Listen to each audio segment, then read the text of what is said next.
Hey guys, it's Erica. Welcome back, and Xinyin Kuela.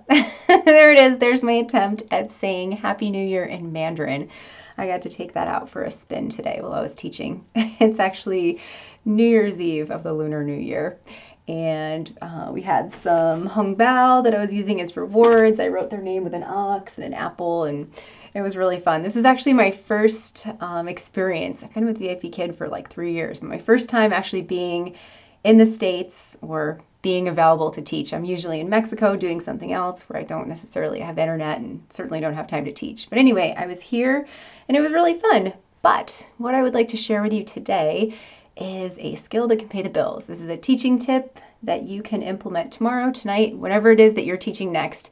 This is something that will really up your game and make things so much easier for you. And what I want to talk about is feedback. Over the years, I've tried many different ways. Obviously, the first way was just typing into my computer, right? We know that works, but it can take some time. I've also tried different ways of using templates, and that was fairly quick, but again, it just wasn't something that I stuck with. It just didn't feel like me. It felt like I was writing a big narrative of all we did, and well, we can talk about that more later, like the kind of the why and the how of my feedback, but how I actually like transmit it to parents. How do I do that, and why is it so quick? You've probably already guessed. It's speech to text. So I use a little bit of a hybrid form because, as we know, we can't enter our unit assessments, those UAs. We can use speech to text, but we can't do them in the phone app. So for a majority of my classes, I will go ahead and just open up the phone app. I'm not going to bother sharing my screen. You guys know how to use the teaching app, I think. Well, maybe I will. Here, let's share my screen. Let's jump in. The first thing I do is to open my teaching app. I'll go ahead and I'll go to my to-do list, and you can see I've got 4 feedbacks that I need to write.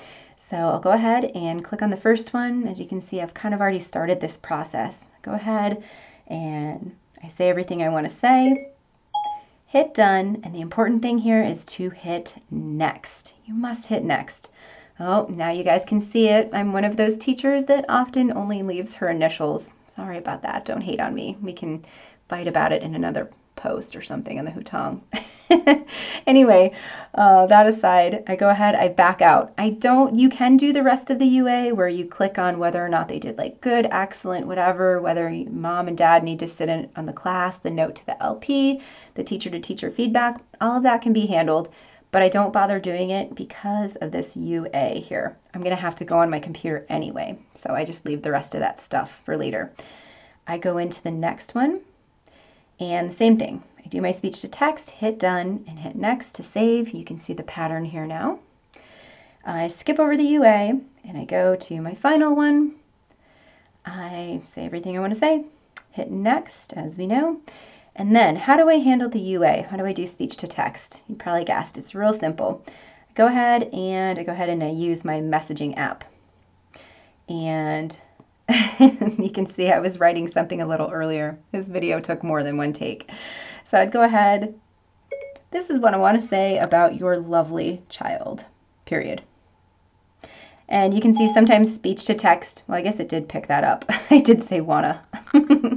Anyway, you write everything you want to say. Don't worry about how it got formatted. And a cool thing, I don't know if you knew this, quote, read, end quote, question mark, period, comma, exclamation point. You can say all of those things. If you say them clearly, you can actually add those things in if those are things that you use. So now we'll go ahead and return to our video here. Okay, so you can kind of see how I did that. It's really simple, and the reason why I use the messaging app is because I'm using Apple devices. I actually can open up an app on my desktop where I can cut and paste the feedback that I wrote in my text message, and I can just put that right in the UA form. And so then what I do is you will see all of the feedback. As long as you hit next on your phone app, all of that stuff that you did in speech to text, it will populate that form, and you open it up, there it is waiting for you to go ahead and correct wanna and other things. There's strange things about your accent. Sometimes a little bit of my Boston comes out. You can correct all that stuff. I try to minimize my typing, but usually spacing is fine. Capital letters all go in the right places, and there's a little bit of a learning curve with this. Sometimes you're like, and that gets in there, but don't worry about it. You can clean that up when you actually type in the form. And because like I said, I have a UA, I'm going to have to be typing anyway. So I'll go ahead and do all those little ratings of like good, excellent, whatever, for the class feedback. And then obviously I'll have to go ahead and select my ratings for my UA. All of that, if I wasn't doing this video today, I can get that done in about 5 or 6 minutes. I've done it enough times that I know, like, okay, I'm going into my text messages and this is going to be here. I can get all that done in about 5 minutes. Sometimes I can do this between classes, rarely, because I usually use my 5 minutes to go to the bathroom, get some tea, do some stretches. I don't like to write feedback between classes, but after I'm all done, it's awesome to be able to just be done with this. I do my feedback, go to the gym, get on with my day, whatever it is that you're doing. You can see how quick this can be, but don't be discouraged if at first you find that it's doing a lot of things, like it times out, and then the next time you start speaking, it does a capital letter in the middle of a sentence, or it doesn't understand. It will never understand this for me. Or I don't know, however you say it. It never understands when I say lesson 7 or lesson 2. It always says less than. Like, please make sure he does the review activities for less than 2. So I've tried. I've sat there and said lesson. Like, I've tried a million ways, and for whatever reason, it just won't pick up that word for me. You're going to find that it's not going to pick up all of your words, but it picks up a majority, and it's really going to speed things up for you. So I hope that you found this helpful. And Android users, I want to hear from you. I want to hear, do you have an app, like a desktop app like I do? I can look at iMessage on my phone and it looks the same on my computer. Do you have that for your devices? If so, or if not, tell me in the comments below. I'd like to make this a video that includes everybody, so you can definitely help out our community here. So again, thanks for watching, and I hope to see you next Wednesday with another tip. Bye.